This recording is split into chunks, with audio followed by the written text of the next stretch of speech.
আজ শনিবার 22 ফেব্রুয়ারি 2025, 9 ফাল্গুন 1431 বঙ্গাব্দ, 22 শ্রাবণ 1446 হিজরি।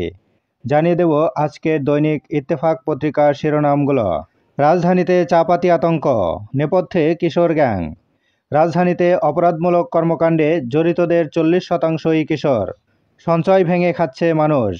3 মাসে 25,695 কোটি টাকার সঞ্চয়পত্র ভেঙেছেন গ্রাহকরা। মজুরি বাড়ছে না, জিনিসপত্রের দামও ঊর্ধ্বমুখী, যার কারণে মানুষ সঞ্চয় ভাঙছে। ডক্টর জাহিদ হোসেন। লেজুর বৃত্তি নয়, নতুন রাজনীতি নির্মাণ করবে ছাত্ররা। একান্ত সাক্ষাৎকারে আবু বাকের মজুমদার। নিয়ন্ত্রণহীন সয়াবিন তেলের বাজার, আমদানি বাড়লেও প্রভাব নেই বাজারে। চিনি, ছোলাসহ রমজান মাসে চাহিদার শীর্ষে থাকা 9 পণ্যের আমদানি বেড়েছে। 21 সব অবিচার ষড়যন্ত্রের বিরুদ্ধে রুখে দাঁড়ানোর বীজমন্ত্র। মহান শহীদ দিবস ও আন্তর্জাতিক মাতৃভাষা দিবস অনুষ্ঠানে প্রধান উপদেষ্টা।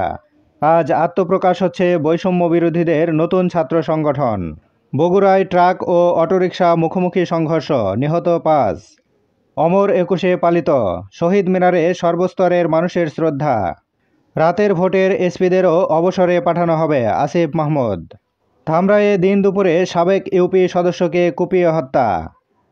প্রতিদিন দৈনিক পত্রিকাগুলোর শিরোনাম জানতে লাইক, কমেন্ট এবং সাবস্ক্রাইব করুন। এবার শেষের পাতা। মিথ্যা ও হয়রানিমূলক মামলা। 16 আইনে দণ্ড ও জরিমানার বিধান থাকলেও নেই প্রয়োগ।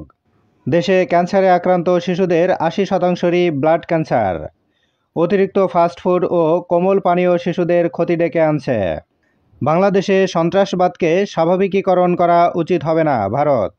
আমরা কারো দাবার গুটি হব না, জামায়াতে আমির। কুমিল্লায় 21-এ রাতে শহীদ মিনার গুঁড়িয়ে দিয়েছে দুষ্কৃতিকারীরা। কুয়েটে আহত শিক্ষার্থীদের ছবি ও হামলার ঘটনায় ভিডিও প্রদর্শন। 6 দফা দাবিতে ভিসির বাসভবনে তালা।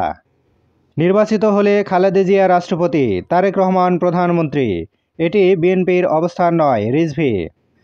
রাষ্ট্রে ইসলাম বিজয়ী হলে সবার অধিকার প্রতিষ্ঠিত হবে, চরমোনাই পীর। নয়াদিল্লিতে বিজিবি বিএসএফের সম্মেলন। সীমান্তে কাঁটাতারের বেড়া নির্মাণ নিয়ে আলোচনা। চলন্ত বাসে ডাকাতি, শ্লীলতাহানি। 3 যাত্রীর মামলা ওসি ক্লোজড।